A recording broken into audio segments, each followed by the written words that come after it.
So, on behalf of Art of Bliss, even on behalf of Chairman, Co-Chairman, Rapporteur, even myself, I welcome you all. I welcome you all to this webinar. Thank you so much. Namaste. Pranam to all. My humble pranam to all of you. My humble pranam to all of you. Thank you. Thank you, sir. Thank you.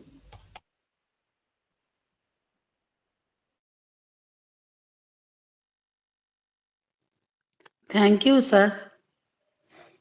So before that, I introduce myself. I am Dr. Monisha Tripathi,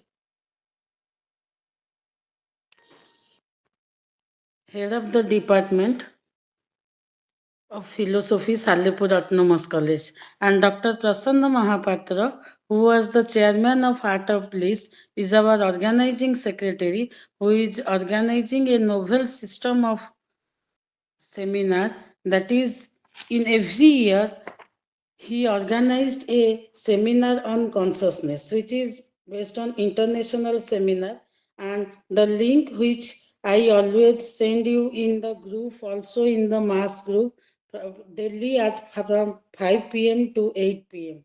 And today is we started the papers on philosophy. So we all are the teachers of philosophy and we all know about the meaning of philosophy. But regarding the consciousness, it is when ordinarily we think of consciousness, the consciousness is a state of being by which we able to see, by which we able to speak, by which able to feel. This is the ordinary sense of consciousness. But when the philosophers, when the philosophers gather at a point, they think of the consciousness from separate standpoint. When a medical scientist, that means the doctor, they congregate each in one place, they think of consciousness in another point. When a group of psychologists, they together, they are congregate in at one place, they think of consciousness together. So today is the day where we philosophers think of the consciousness, what it is, and how we think of it consciousness. Our today's the first speaker is Dr. Pramod Kumar Das, here the Department of Philosophy, Nayagarh Autonomous College, Nayagarh. And I request all the teachers, I welcome you, sir, to this international seminar on consciousness. Sir, namaskar.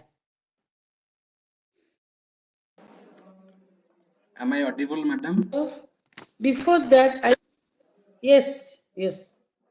Before that, I request all the learned person here, so please introduce themselves because I have not I have now yours biodata with me. So please introduce yourself in this meeting. Then the Dr. Pramod Kumar Das paper is Space Consciousness Cosmology.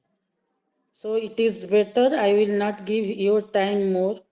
The sir will say, first introduce yourself and then please say your.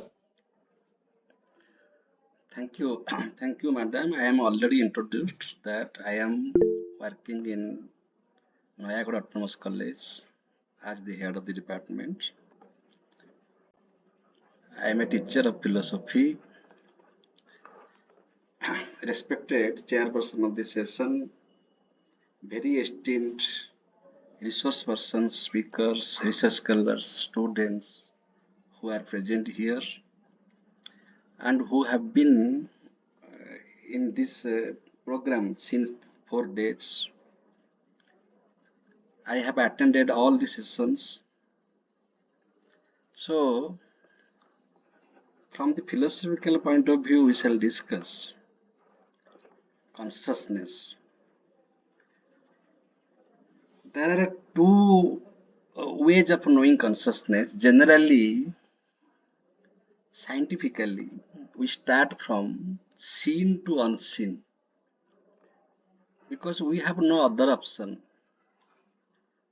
we start our cognitive process from what is seen, and from that we infer what is unseen. So it is quite impossible to know consciousness, because consciousness is something unseen, and what is seen, the seen consciousness, is not the real consciousness that we are talking about, we are discussing about. So people are very much worried about self consciousness. That is also very much subjective. My self consciousness may differ from your self consciousness. If there are 100 people in this webinar session, then 100 people will have their own personal self consciousness. So how can everybody's consciousness will match? So through that also we cannot know consciousness. Medical science is trying to know consciousness through the physical instruments, brain and other uh, neurological standpoints. They try to, but that is also not. Even mana, buddhi, ahankara, chitta, these are also not the sources for knowing the consciousness. It is quite impossible to know the unknown. Therefore, we can only worship the unknown. Bhakti. Bhakti is possible. If something is unknown, we can worship. That is bhakti. In bhakti marga, it is not necessary that the unknown should be known. In karma marga also, we can do something. We can do puja and we can follow different types of rites and rituals for that unknown. But we cannot know the unknown through this empirical mode of knowing, through the scientific mode of knowing. Even there is no debate will help. If we shall have this type of seminar for 100 years, we cannot have knowledge of that consciousness. The unknown cannot be known through debate, arguments, tarka, vitarka, because it is a matter of realization. Suppose I realized, even if I realized that consciousness, I cannot communicate it with others. So it is quite personal. My realization is my realization. I can just explain, but it depends upon you, what you understand. That depends upon our level of understanding. So the realized soul cannot transfer his knowledge to the disciple. That means we have to know by ourselves. We have to transform ourselves to that level of consciousness so that we can visualize the truth. So there is another model of knowing, that is from unseen to seen. All our attempts are from seen to unseen. It is a failure. Therefore, scientific conclusions are relative by nature. Science cannot give something conclusive. It is always subject to revision. It is always subject to modification. So epistemologically, empirically, we cannot have the knowledge of the unknown. So there is another way of knowing, that is from unknown to known. So here the question is not consciousness or self-consciousness. What is our common tendency? It is the human possibility. Man is the only species who has an inner urge to know something beyond, to know the truth. Man, that is the wonder, that is Ascharya, that whatever I have known, what is left to know? What is truth? That is the question. Question is not the consciousness. Question is what is truth? And truth is defined as Satyam Abadhitam. Truth is only that one which cannot be badhita by a second principle. This is the definition of truth. Satyam abadhitam. But in the empirical mode of knowing, in the scientific mode of knowing, in psychological way of knowing, whatever we know, that is subject to contradiction. It is badhita. It is subject to revision. So that does not speak about truth. That speaks about relativity. Not even philosophy. Philosophy ends in speculation, begins with speculation and ends in speculation. Philosophy also cannot, even not the scriptures. Suppose we read scriptures, that means we have knowledge the about the scriptures, what the scriptures say, what the teachers say. Only through our self-realization we can have realization of that truth, and that is very much personal. Brahmavid Brahmeva Bhavati. If I know Brahman, I shall become Brahman. If I know the truth, I shall become the truth. So in Indian culture, knowing is not knowledge, knowing is becoming.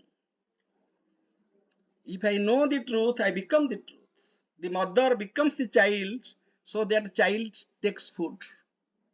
Otherwise, child will not take food if a mother will not play the role of a child. Mother becomes the child. Teacher becomes the student. Therefore, students can understand. Otherwise, the level of understanding will not remain same.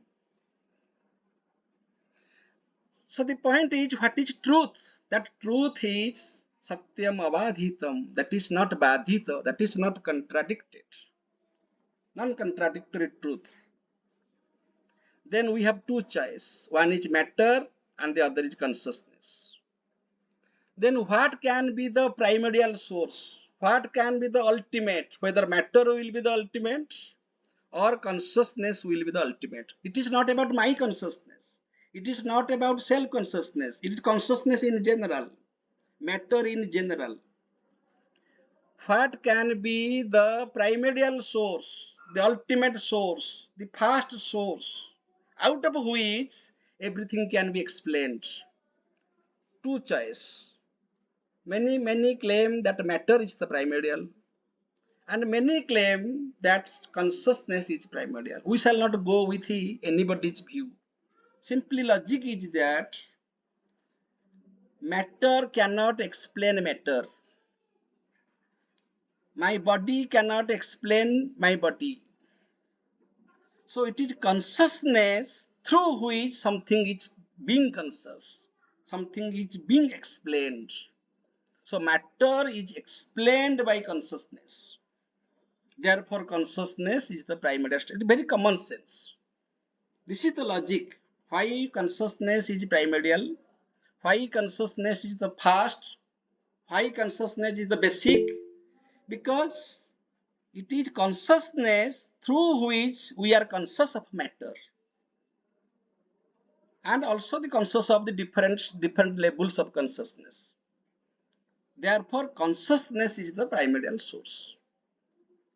And that consciousness is called Brahman when it is taken in its all pervasiveness, when it is sarva vyapaka, isavasyam idam sarvam. So that consciousness in general, in total, as a whole, is called Brahman. And that consciousness is, if it is everywhere, it is also within me. When that objective consciousness is understood within my being, within my subjectivity, it is called Atman. So this is the difference between Atman and Brahman. I don't start from Atman to Brahman. I started what is truth. Truth is Satyam Avadhitam. Matter cannot be that. It is only consciousness that is Avadhitam. Because through consciousness, everything is being conscious, self-illuminating. Consciousness is self-illuminating. It illuminates itself and it illuminates everything.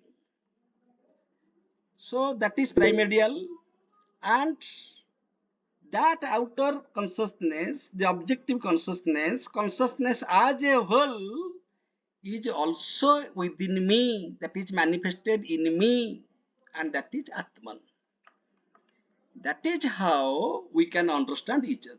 We can communicate each other. If I speak something, you all understand it only because the objective consciousness is there, which is functioning in all of us. So the understanding element is within us. So this is the thing. But my topic is about Bethathir Maharshi. He is a Maharshi, he is a man of wisdom.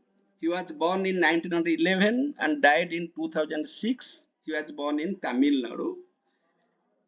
His view is something different. He is saying, yes, consciousness is the primordial, but don't call it Brahman. Why? Because if we say it is Brahman, number one, then other people of other religions, they will say that it's a Hindu concept. Brahman is a Hindu concept. They may not support it. Secondly, we should not call it Brahman because Brahman can be interpreted as by Vibharta and Parinama.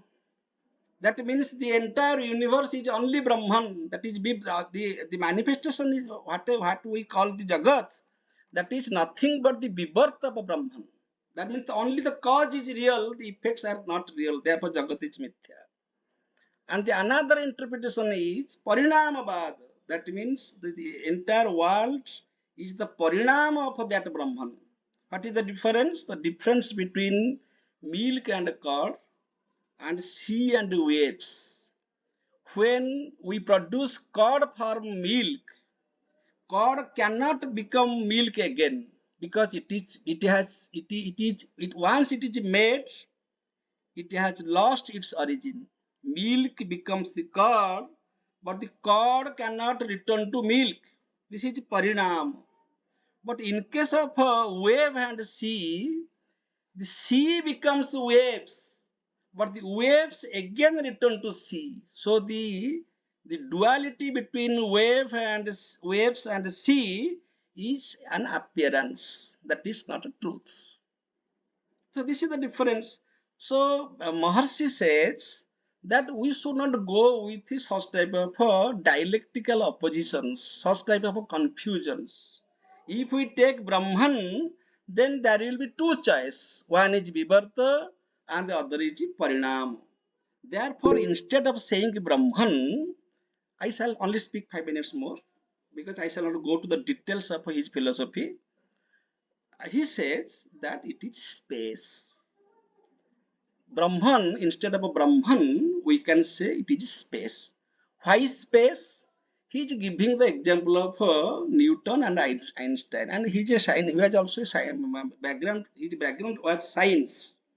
So he is saying, if we think of a Brahman, it will be a philosophical speculation. It may be a religious concept, and it may be interpreted differently. So if we think of space, then everybody will accept it because space is a scientific concept. Space is a very common sense concept. So, and that space is primordial, not even time, because time is also relative. The time is also varies from country to country. That is also relative. But there is space. So Newton is speaking about that space is a vacuum. That space is empty. So if there are two objects, these two objects interact upon each other without any interference of a space because space is empty. But it is Einstein who said that no, that the space is not empty, that is not the vacuum. Between two objects, there is space. And this is also very authentic because between two objects, suppose I see the audience, I see this laptop screen, then because there is transparency, there is no dust, there is nothing that which blocks the way, therefore I can see it clearly. So that means between, and also velocity. When one object is using its force, it is only because of the distance. The distance is also a cause of the velocity that is created by the matter. So he says that the space is not empty, space is filled with some material elements. Anyway, I am not a science student, so I shall not go to that, but this is the view that, and Maharshi says that space is not only full of material elements, space is also full of energy, and space is conscious. That is the consciousness force. And the universe, we don't find space in universe, the universe is in space. So the universe is floating in space. In that sense, we can say that space is primordial. Space is the all pervasive entity in which we find the universe hanging or moving. So in that sense, space is the primordial source.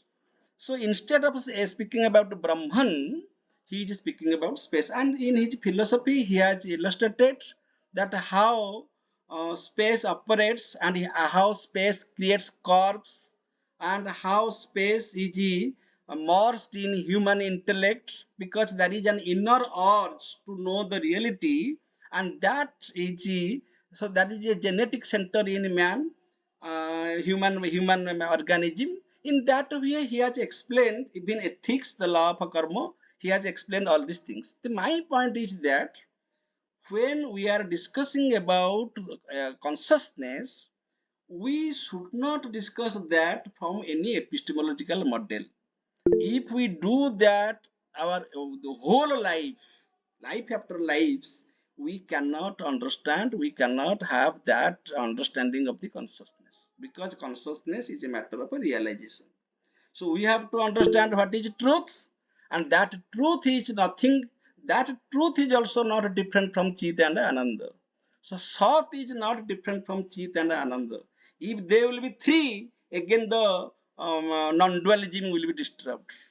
So whatever is Sat, that is consciousness, and that is also bliss. So Sachidananda, that is the point is that we call Brahman, but Maharshi is saying that it is space, and he is giving a very beautiful example. With that example, I shall conclude that suppose there is a balloon.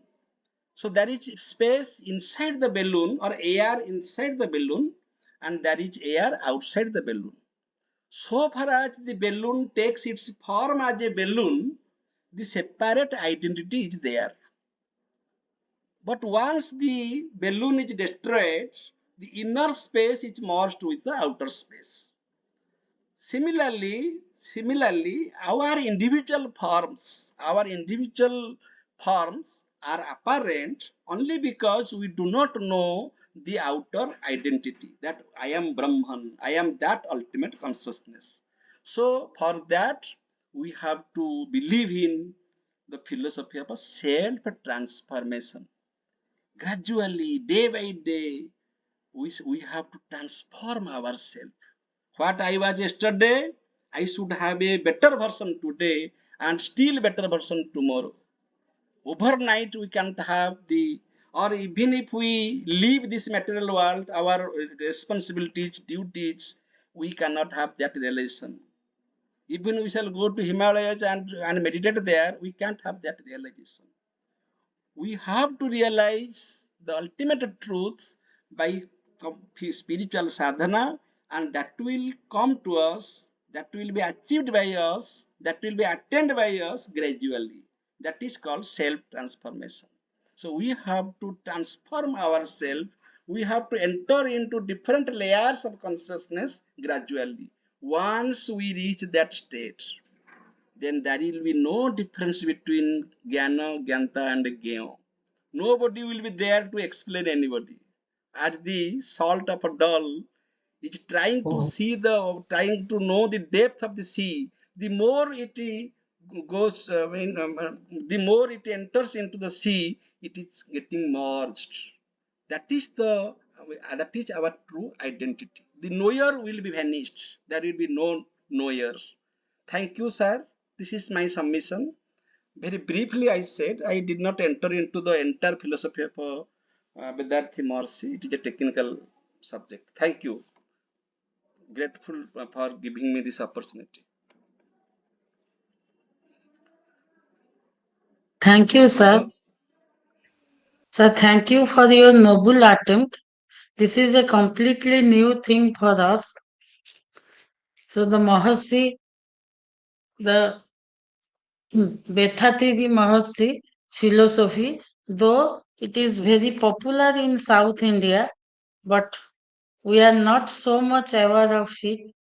So from you, I know about something about him, how he make a synthesis between physics and metaphysics, how the science and philosophy, how physics and metaphysics are synthesized by a thinker who was not in the era of digital India, this globalization, but at that time he tried to synthesize the science with philosophy. Thank you, sir. Thank you for your noble idea.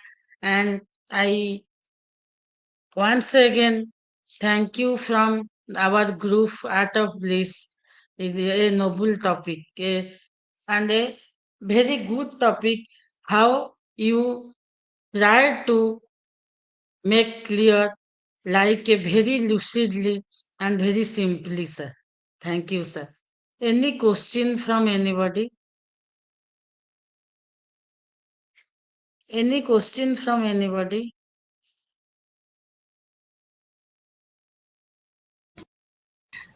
Yes, sir. Uh, Ma'am, am I permitted to ask any question? Yes, Manisha? yes, Yes. Okay, yes, yes, yes. Thank you so much. Sir, Pramod sir, thank you really for presenting a good paper. Here, one of my queries, you in the starting phase, am I audible clearly, sir? uh, in the starting phase you said that consciousness, my consciousness is different from yours. Okay, is it mean you are considering consciousness, the concept of consciousness, as a mode of that thing? For example, if I say a pot made out of clay and an oven made out of clay, here you are looking that mud as a pot and I am looking that mud as an oven. So here our consciousness, our realizations are different from one another, but its attribute, its substance is one only. Then how can we say that my consciousness, that means you are only looking that consciousness as the mode, not the attribute, that's the only the accidental quality of that consciousness. Can you light on this, sir? And another question, I think this is my short question. uh, you in the same page you highlighted also, we may worship the unknown. If I don't know anyone, then how can I worship? In the concept of bhakti and karma as well, if at least I should know about a little bit about that thing, and if I know that that is supreme to me or equal to me, then I may worship. I can't worship the person, the thing that is below my status or below something like me. So if I don't realize that status, then how can I worship? How can I do something? Then how consciousness, what kind of realization is functioning here? Sir, please reply my question. Very good question. Very good question. From your question, it is inferred that you were very attentive when I was speaking. Thank you.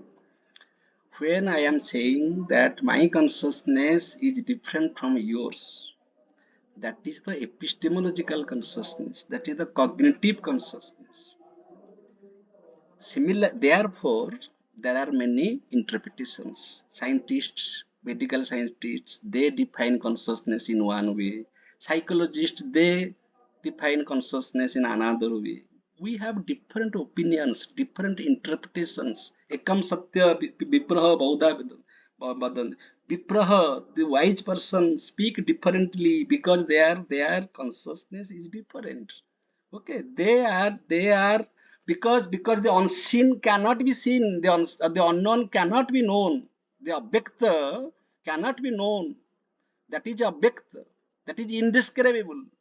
You cannot describe the indescribable by your limited mode of knowing, by your so-called human knowledge. In that sense, I said that my consciousness varies from your consciousness.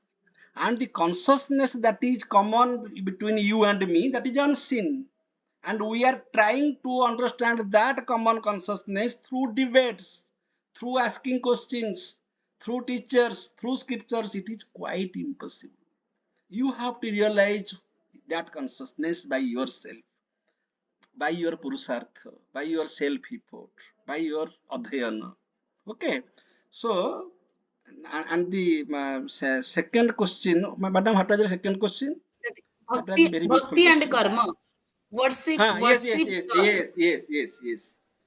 So when you fail to have that Advaita Jnana, Advaita, that means the consciousness of myself and yours, if that is same, that is Advaita. When we vary from each other, that is Dvaita. So when we fail to have that Advaita Jnana, that when we fail to know that unknown, then we have other two ways.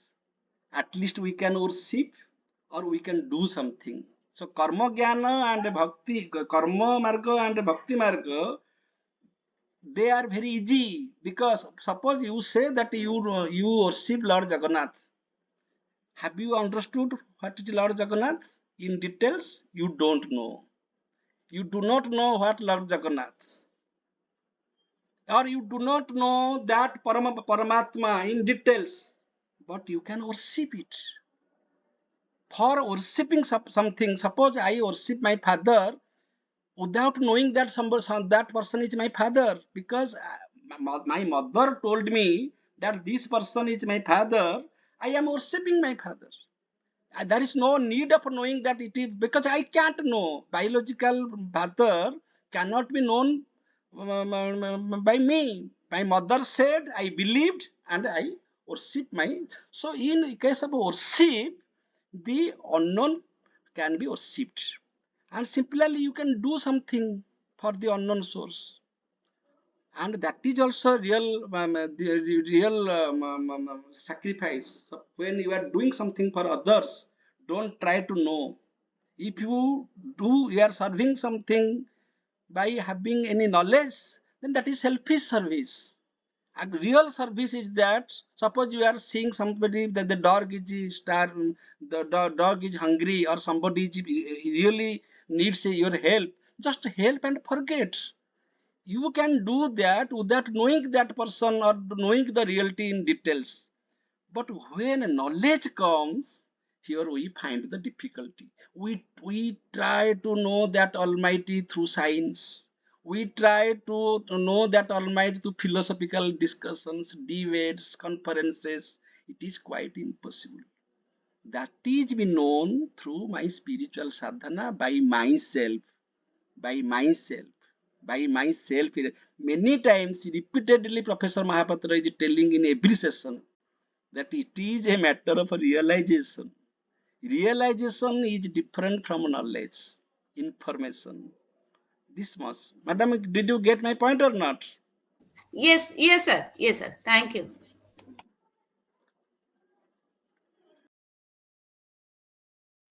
Thank you, sir, for your reply to our madam. Then, unfortunately, our next resource person is from Vladimir. Russia. He is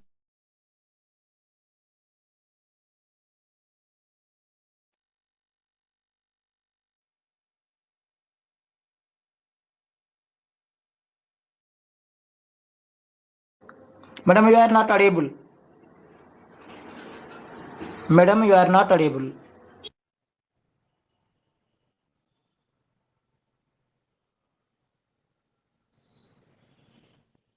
oh yes, yes. Am I audible? Yes, Yes, now sir. you are Yes, ma'am. audible. Yes. Yes. Thank you, sir. Thank you, madam. Then unfortunately, our second resource person, who is from Russia, he is the assistant professor in philosophy in the Russian Academy of National Economy and Public Administration under the President of Russian Federation, but he is not able to present today's meeting. In other day, yesterday he contacted me and take another time. So now I request our another resource person, Mr. Girish Chandra Behera and Miss Pranati Priyadarshini, Assistant Professor in Teacher Education, Saravara Women's Autonomous College, Cuttack. So, Girish sir and Pranati madam, yes, Girish sir is now here. So, Uh, sir, first introduce yourself, then, okay, madam. Okay, madam. Madam, I am yeah. audible. Yes, yes, you are audible. वसुदेवसुतं देव कंसचाणुरमारदनं देवकी परमानन्दं कृष्णं वन्दे जगद्गुरु. My holy and hearty pranams to all of you. This is Girish Chandra Behera and along with me Miss Pranati Priyadarshini. Both of us are working as Assistant Professor in Teacher Education in Shailavala Women's Autonomous College, Cuttack. I am in Odia and she is in Botany. The name of our paper is Istavruti, an art of giving for developing divine consciousness. If it is possible, I request my colleague Pranati Madam to share the PPT.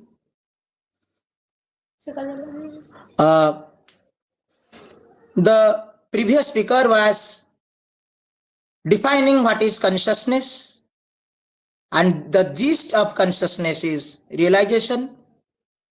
Our point is how to develop this realization. Before that, I want to share one feeling.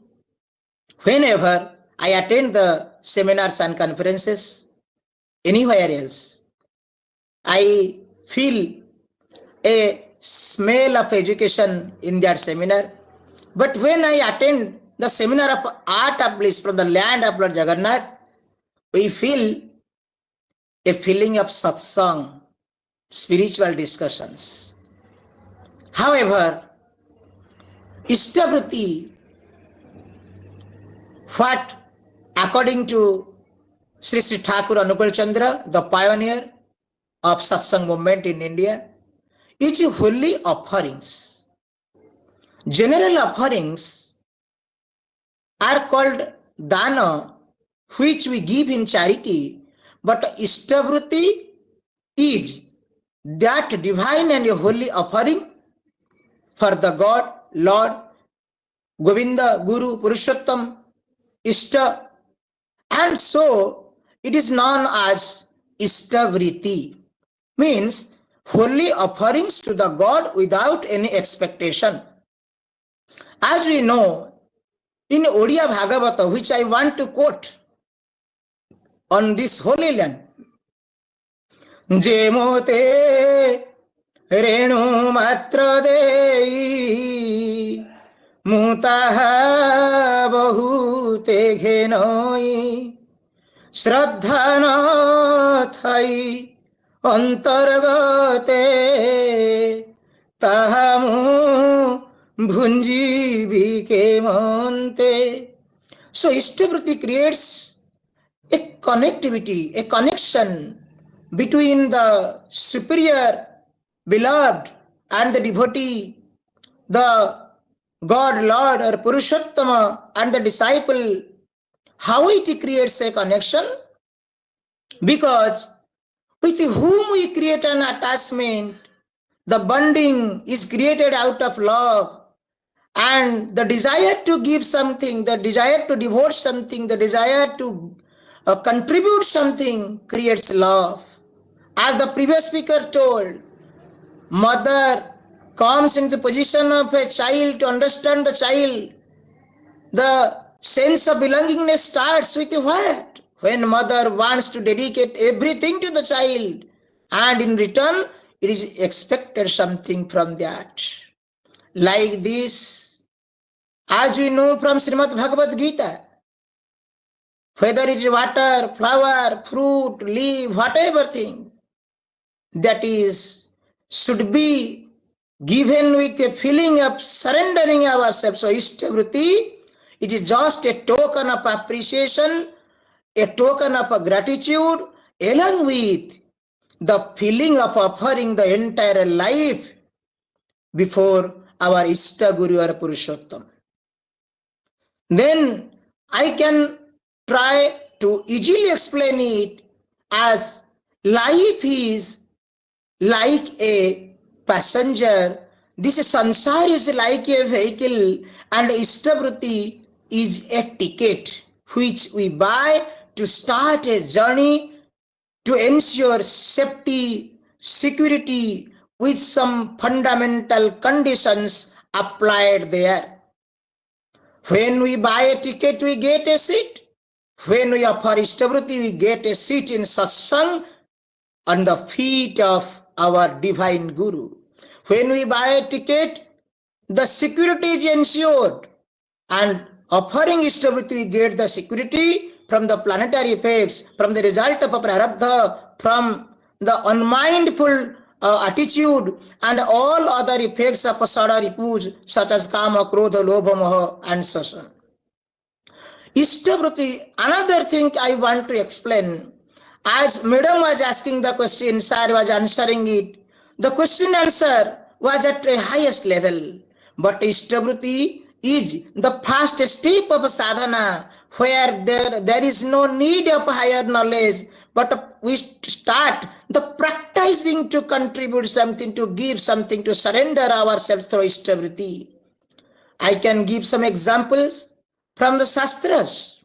As we know that Draupadi, who gave once a small portion of his sari to bandage the wounded little finger while returning the Sudarshana Chakra into the little finger of Lord Sri Krishna. But what happened?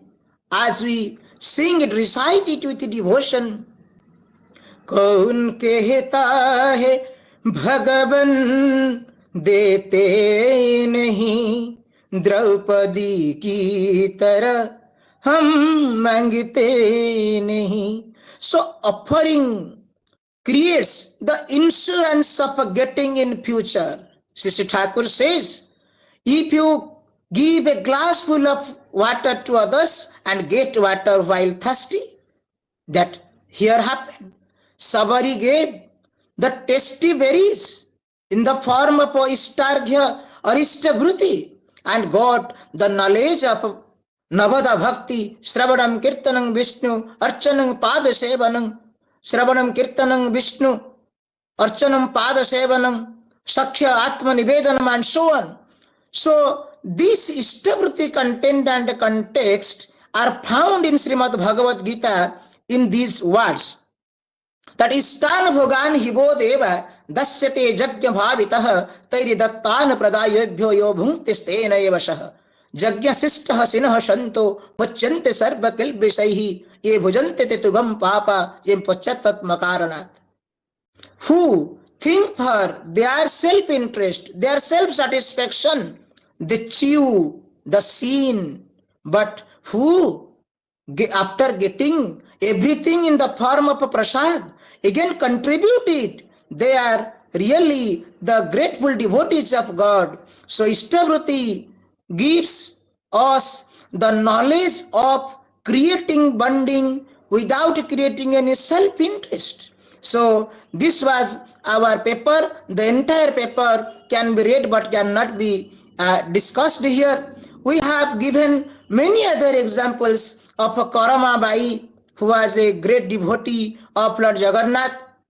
We have mentioned in the paper about Dasya Bauri, how he had offered a coconut and two long hand and stretched out of Ratna Singhasan and received it.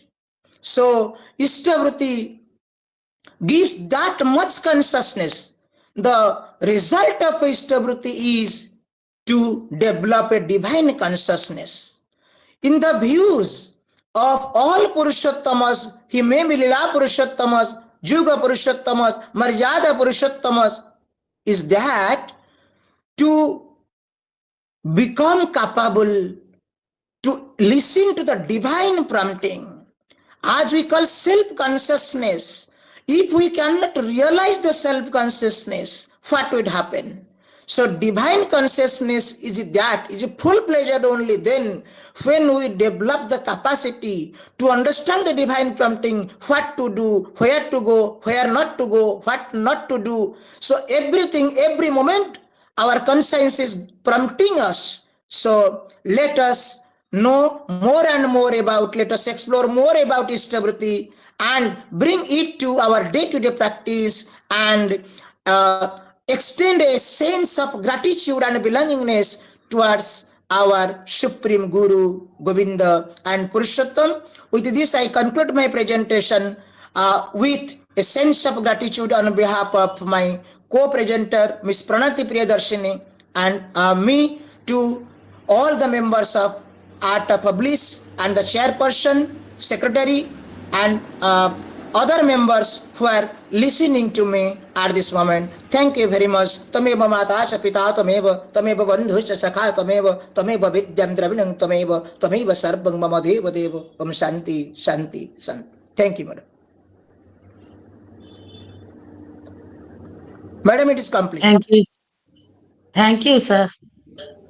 Sir, after hearing your paper, now I am speechless. So, the stability, the act of giving is the actually, this is the another form of collecting bliss from others.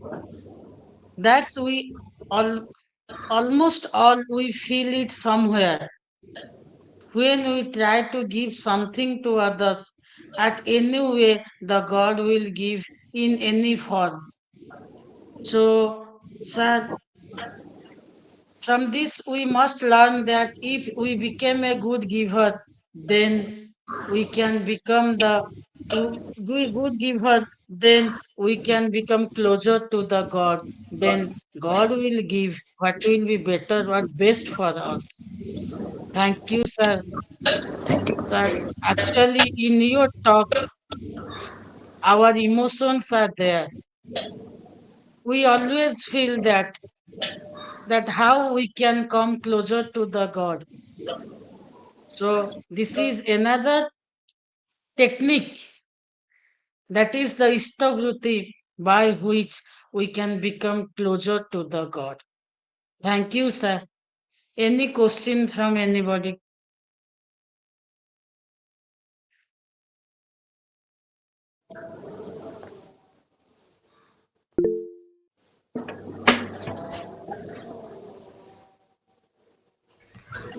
Yes, Yes. madam, Meenakshi madam.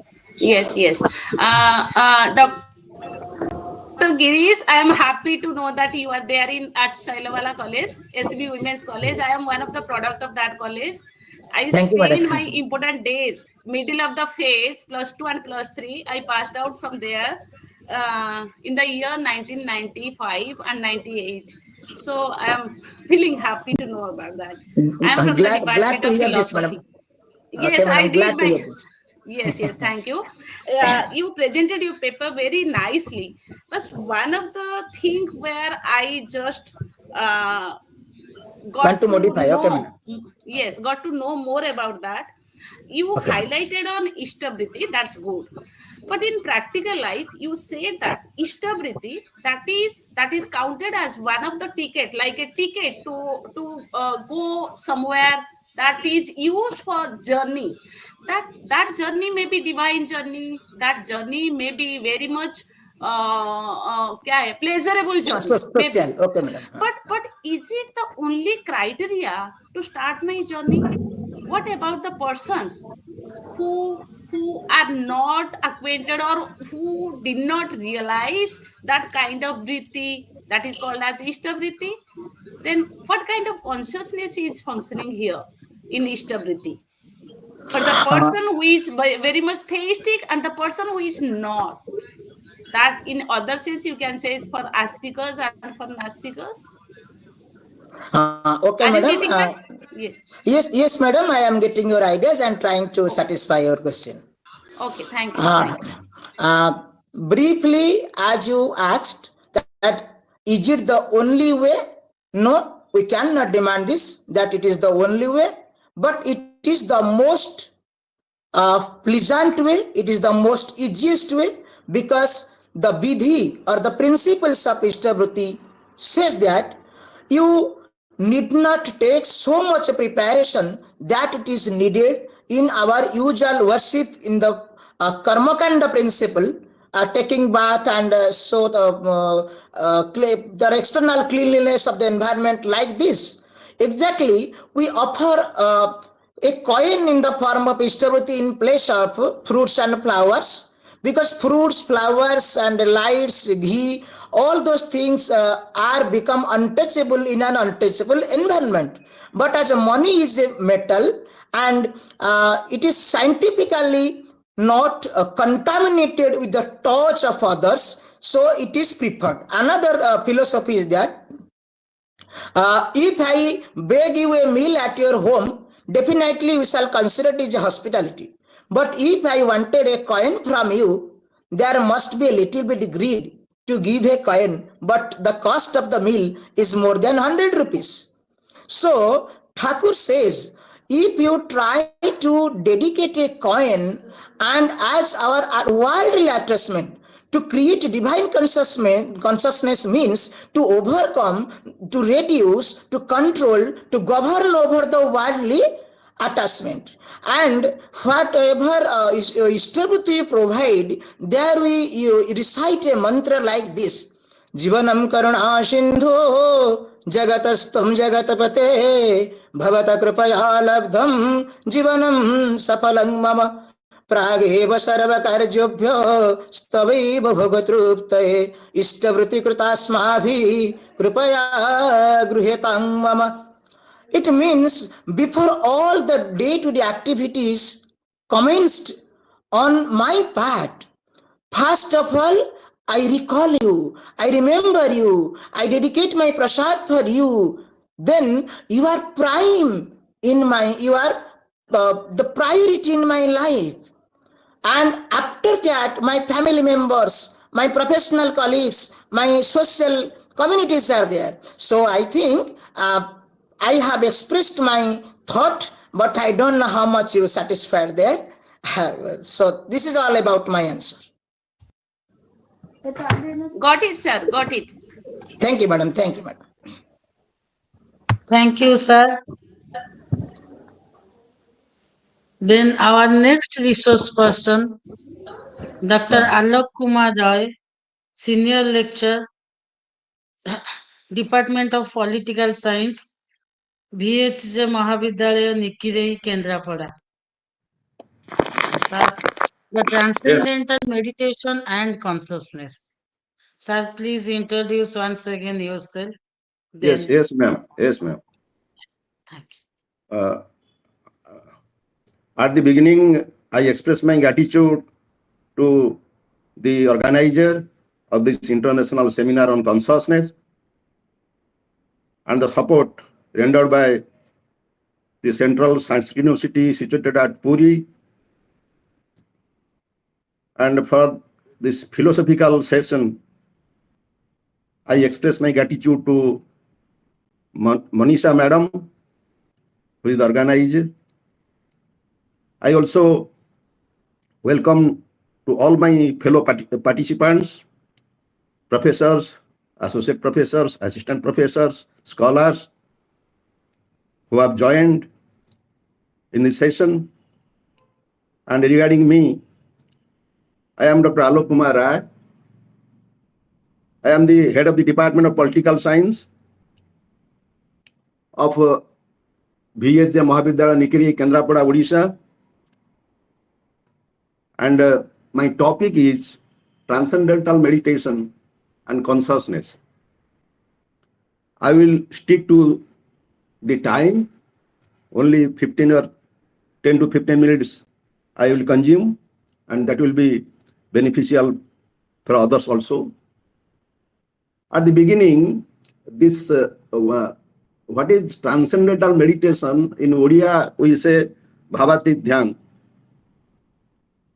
This is there are several types of meditations. This is one type of meditation that develops awareness of the true self,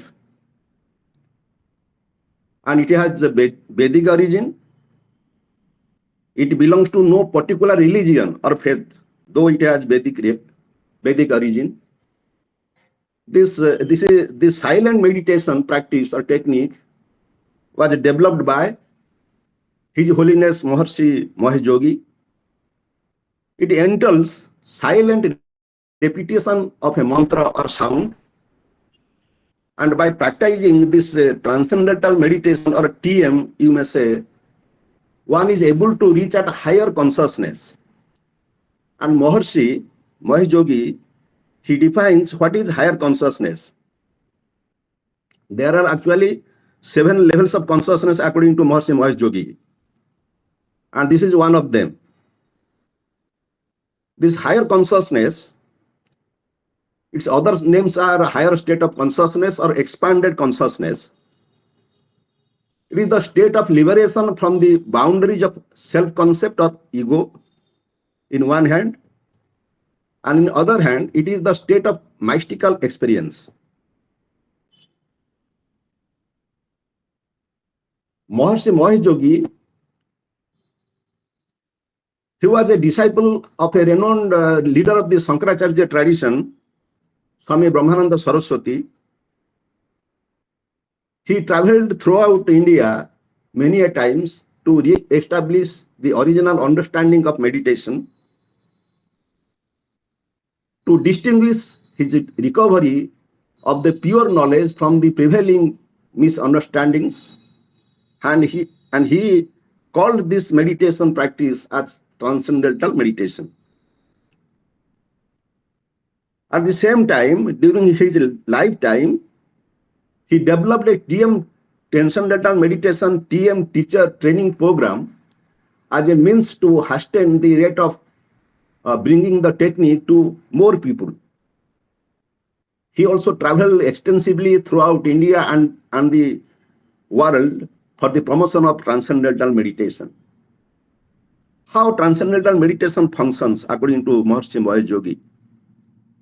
Maharishi says there are two sides to knowledge: the object of the knowledge and the subject of the knowledge, or the knower.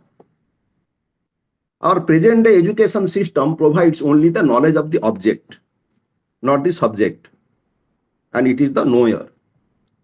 Education is expert in providing knowledge about the object, and therefore there is progress in the objective field. But the foundation of knowledge is the consciousness of the knower.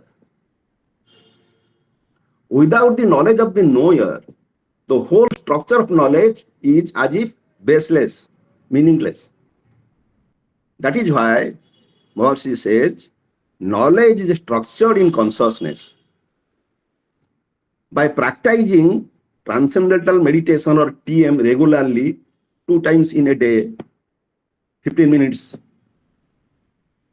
15 plus 15, 30 minutes per day, in the morning and also in the evening, mind will find the source of true knowledge, the state of pure consciousness. Transcendental meditation practitioners transcend all mental activity and experiences the source of thought. This is said to be pure science, pure awareness, or transcendental being, the ultimate reality of life. What is the relevance of transcendental meditation? Why we will practice TM? Long-term TM practitioners possesses unique EEG profiles, muscle tone measurements, and REM indicators. That means they will maintain healthy lifetime if they practice regularly TM. TM practice may lower blood pressure, an effect comparable with other health interventions. All these things I am talking, these are experimented. The quality of life would noticeably improve if at least the square root of 1% of the population practice the transcendental meditation technique. This is known as the Maharishi effect, according to Maharishi. 1% of the total population of a given area, if they practice regularly TM, then there will be improvement, overall improvement of this area. This is Maharishi effect. Transcendental meditation reduces negative emotions, traits like anxiety, and also improves learning and memory, and also it will provide self-actualization. Transcendental meditation has also an effect on any of the psychological stress and well-being outcomes. However, further research is needed to establish accurate effects of TM on human body and mind. Then the way out. How TM practice will be beneficial for the world, for the humanity. TM technique may be practiced in countries where wars are being fought to reduce tensions and bring tangible peace. Now the time is very conducive for its experimentation in countries like Israel, Syria, Ukraine, Russia, the war-prone areas. In war zones, its effects like pain management or distraction from pain, reduction in pain, stress, anxiety, and depression may bring relief for a vast number of affected people. Its repercussions like management of post-trauma stress disorder, improving problem-solving skills, increasing compassion and gratitude, and establishment of inner peace may help a lot for war-affected people. That's all. Thank you all for a patient hearing. Any question?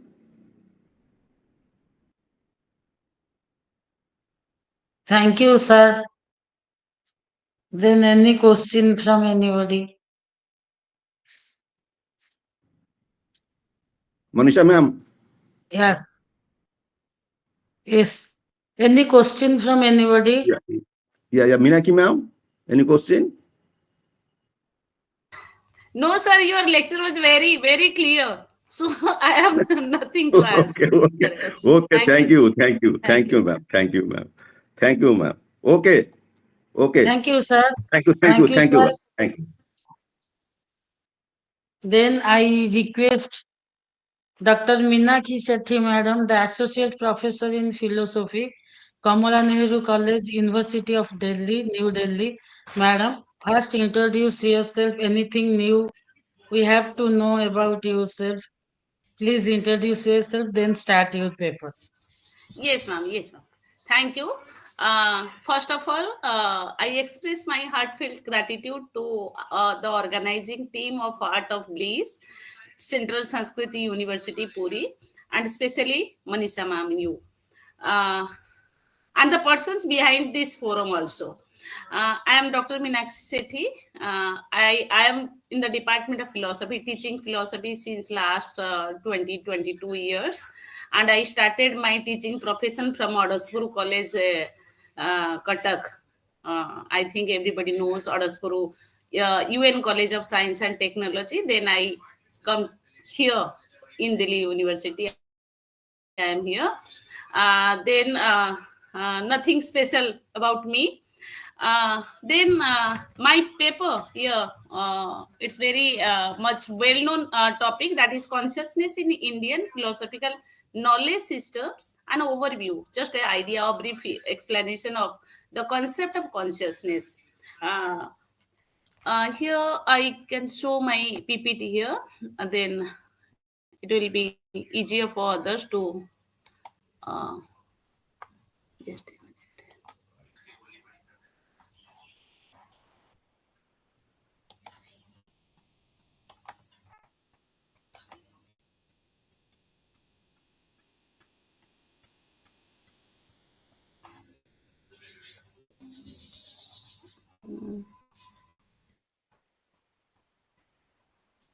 I think.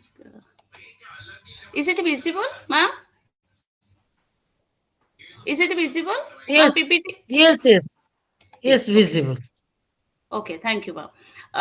Here, my topic is consciousness in Indian knowledge systems and overview. And we all know that the concept of consciousness, that is not a new concept that we know just now. It's very much started. It's very much profound in ancient times also. If we know about that concept in Indian knowledge systems, maybe in ancient time or in classical time or in modern time, that concept is very well known. And though each and every system, they express, they overview this concept in their own way, but always I tell my students that philosophy, nothing is right and wrong.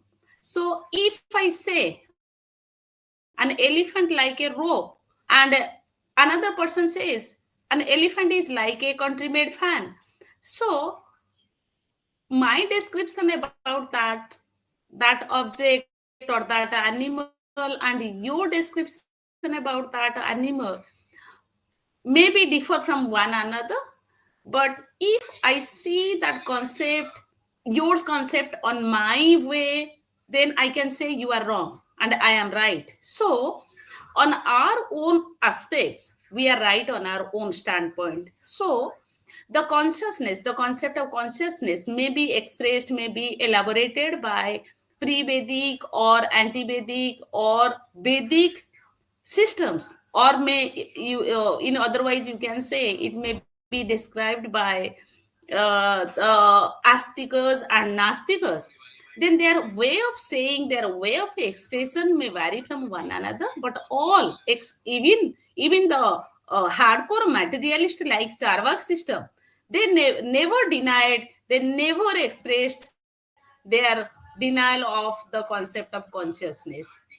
So here, this is all about the basic definitions or the clarification about consciousness. If I start from the concept of consciousness, how the systems expressed this concept, then I can start from the Gnostic systems, which are categorized on the basis of their denial or the acceptance of the concept of or the existence of God, or the concept of rebirth, the concept of liberation, and so many other things, like the concept of the acceptance of the authority of Vedas also. Then if I start from the Gnostic systems, like Charvak system, though Charvak is hardcore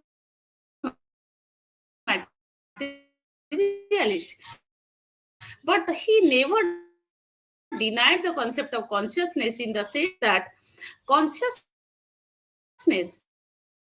is those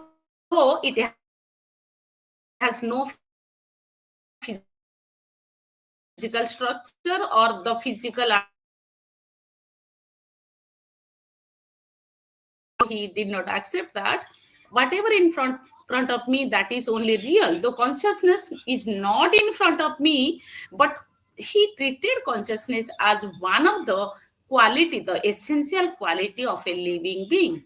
So though he denied so many other things, like the concept of, if when we are talking about the concept of panchabhutas, earth, water, fire, air and ether, he does not believe on ether, because that is, though it's visible, but it has not physical appearance.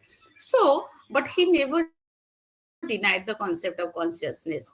When we are talking about the concept of consciousness in Jainism, though Jainism, they believed on so many realities, that is called as Anekantavada, he also says that though it's not possible to know one reality, so obviously it is not possible, it's totally impossible to know all the dimensions of all the qualities.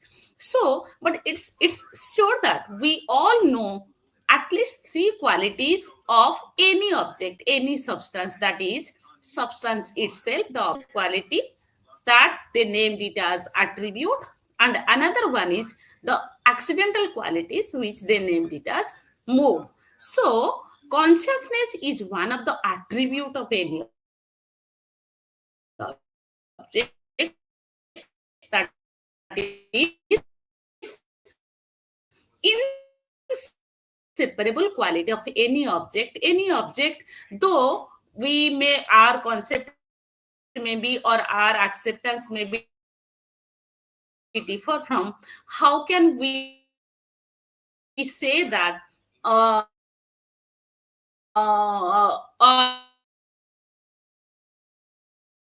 non-living object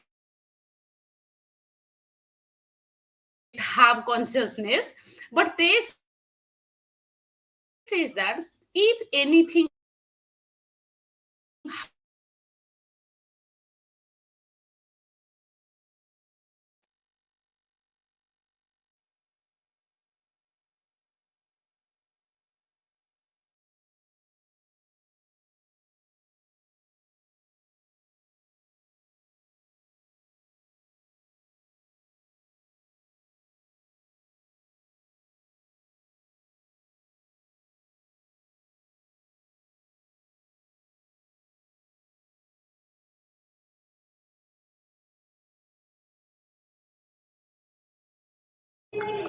Madam, it is not audible.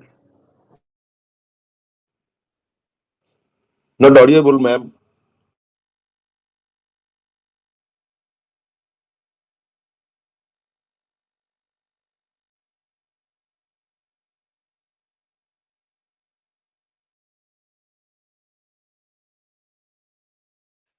Excuse me, madam.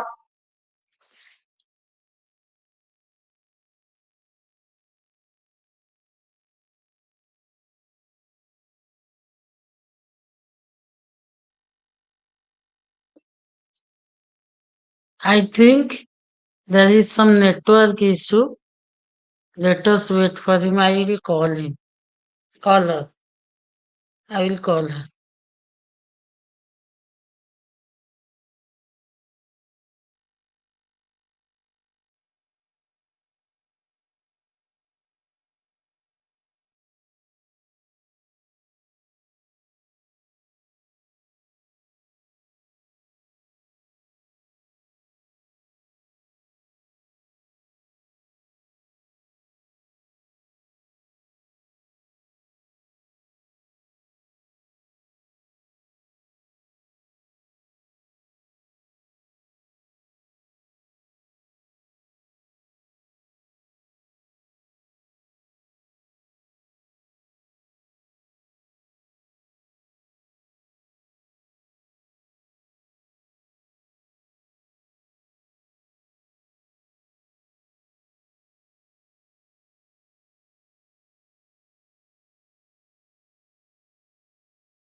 Meenakshi madam, excuse me. Excuse me, madam.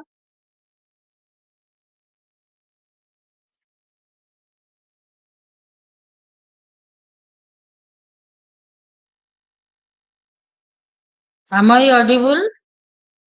Yes, madam, you are audible, but she is. Meenakshi madam, you are not audible. Ma'am, mute her voice.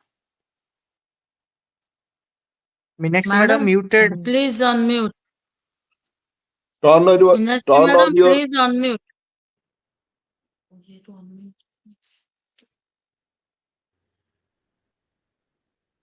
please unmute.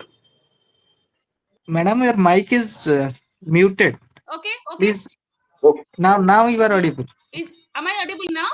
Okay, Yes, okay. yes. Sorry for the okay, okay. So though that's why Sankhya may accept the co-realities, that is, one is Prakriti and another one is Purus, to establish that the evolution, through evolution process, the all the objects of this world was actualized. That's it. So consciousness is there. They never denied the concept of consciousness.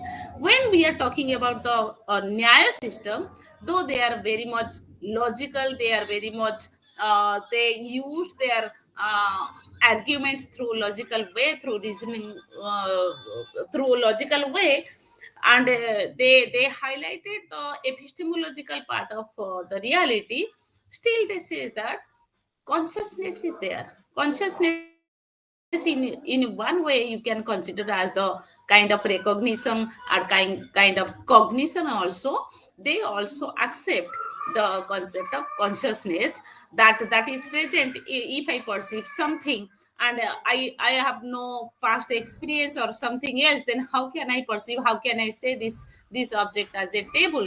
So through my consciousness, I can realize any object. That object, maybe I wrongly cognized that object, maybe rightly I cognized that object, but consciousness is actively participated here. Yes.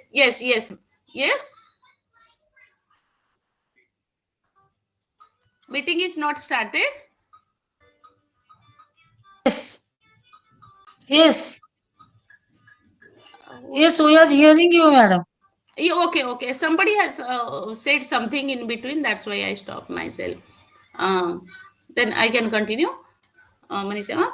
Then similarly, in each and every system, how much time, Manisha ma'am? Can I know how much time I have left? I think 5 minutes more at least, Manisha ma'am. Yeah.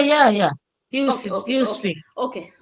Then if I go through the concept of yoga, then they also accept the consciousness, and they explore not only through metaphysical principles but also through direct practices.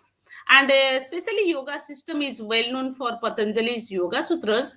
They offer practical tools for controlling and redefining the mind to achieve the realization of pure consciousness, which focuses on quitting the fluctuations of the mind, and referred to as breathis through practices such as meditation, breath control, which are called as pranayamas, and ethical disciplines, which are called as yamas and niyamas, etc.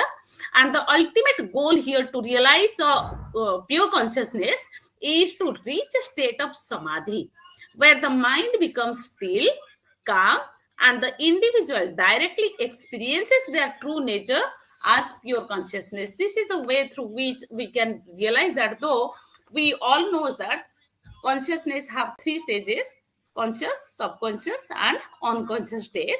And they are here in yoga system, they highlighted on the pure consciousness stage, they named it as samadhi stage.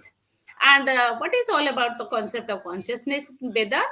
Consciousness, in especially in Shankara's Vedanta, which is well known as the Vedanta philosopher. When we are talking about Vedanta, that obviously means Shankar Vedanta, that comes into our mind. And they non-duality, that is Advitiya, it is the singular and ultimate reality, which is called as Brahman, behind all phenomena, all empirical reality. And this idea is rooted in the belief that everything, including individual souls, is essentially made of the same consciousness. and any perceived distinction between them is due to ignorance. If I am differing from you, that is because of ignorance, that is because of Maya, that may be because of the lack of knowledge. So Advaita Vedanta teaches that Brahman is infinite, formless, and pure consciousness. And the individual soul, which is called as Atman, is non-different from it at the deepest level. The apparent world of multiplicity is an illusion, which they named it as Maya, created by the mind's perception of duality. When this illusion is removed, the individual realizes that there is no true separation between themselves and the universe, that is called as Tattvam Asi. And the relationship between individual consciousness, which they named it as Atman, and universal consciousness, which is Brahman, forms a central tenet of Vedanta philosophy. And Atman represents the individual's core consciousness, and Brahman signifies the ultimate or universal consciousness. And the Upanishadic Mahavakya, that is Tattvam Asi, what I referred just 1 minute before, elucidates their fundamental unity, suggesting that individual consciousness is essentially identical with universal consciousness.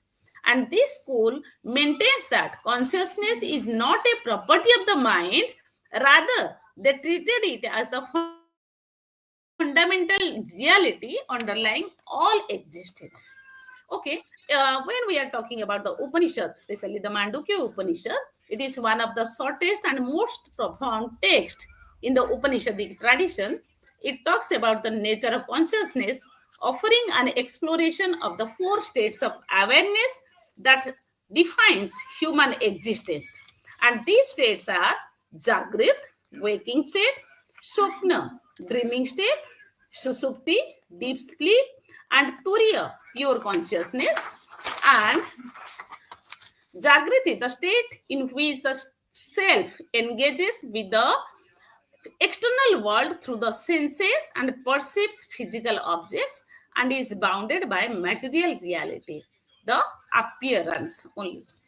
And in Swapna, it represents internalized consciousness where the mind operates its own realm of imagination, free from physical constraints but still tied to duality in confusion. Susupti, in deep, dreamless sleep, there is no awareness of either the external or internal world, whereas in Turiya or pure consciousness states, the ultimate state, that is Turiya, transcends all dualities, limitations. It's pure, undivided awareness, free from mental and physical constraints. Turiya is the state where the self mixes up with Brahman. That is mentioned in Mandukya Upanishad.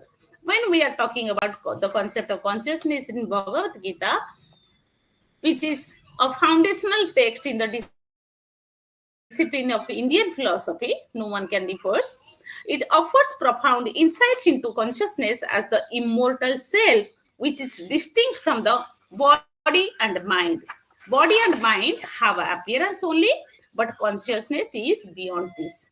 So, the relevance of Indian theories of consciousness in modern times comparatively increasingly evident across various disciplines, including psychology, neurosciences, and spirituality also, and practices derived from yoga, such as meditation and mindfulness, are now widely used for managing stress, enhancing mental clarity, and fostering emotional well being. And these practices, rooted in the understanding of consciousness, are being adapted in contemporary settings to address mental health concerns and cultivate self awareness. That means when we try to rectify, revitalize the core thing, the core concept, that is consciousness, then we are able to reach in a better place. That's why even the modern thinkers, they try to revitalize that the core concept, that is the concept of consciousness, to reach, to realize the the things in a better way. So here in the conclusion, in the concluding part, I can highlight The Indian theory of consciousness presents a rich and diverse landscape of thought that emphasizes the interconnectedness of consciousness with the cosmos, with the empirical world. Each school presents a unique perspective, but together they form a coherent narrative that positions consciousness as central to human experience and the pursuit of liberation. As we reflect on these views, it becomes evident that consciousness in Indian philosophy is not merely an intellectual abstraction, but a lived reality, one that connects the individual to the universal. The ultimate realization of consciousness, whether through the self realization in Advaita Vedanta, the detachment of Sankhya, or the awareness of impermanence in Buddhism, is a key to understanding the nature of existence itself. So, Indian philosophy invites us to look within and experience consciousness not as a static entity but as a dynamic, evolving process that transcends the boundaries of the material world. That's my submission. This is all about the concept of consciousness in Indian philosophical systems. Thank you, ma'am.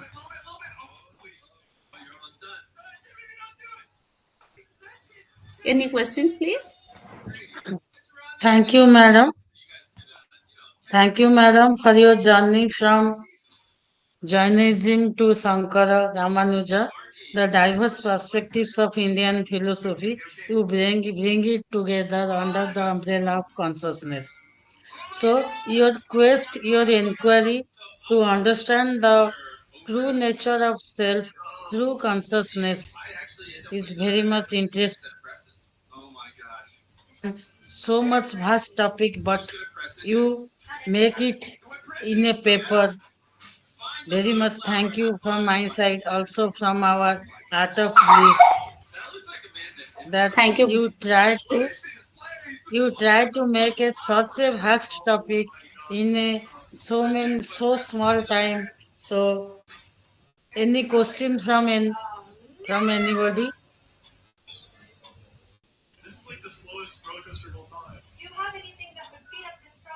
Madam, Prasanna Yes, sir, yes, sir. going to fight. sir, our sir,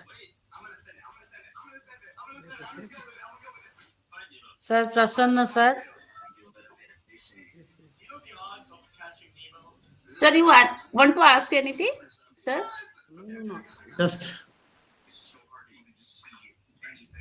then sir say something. Sir, today our meeting starts with the philosophy and ends with philosophy, but in between, our resource person from Oriya Botany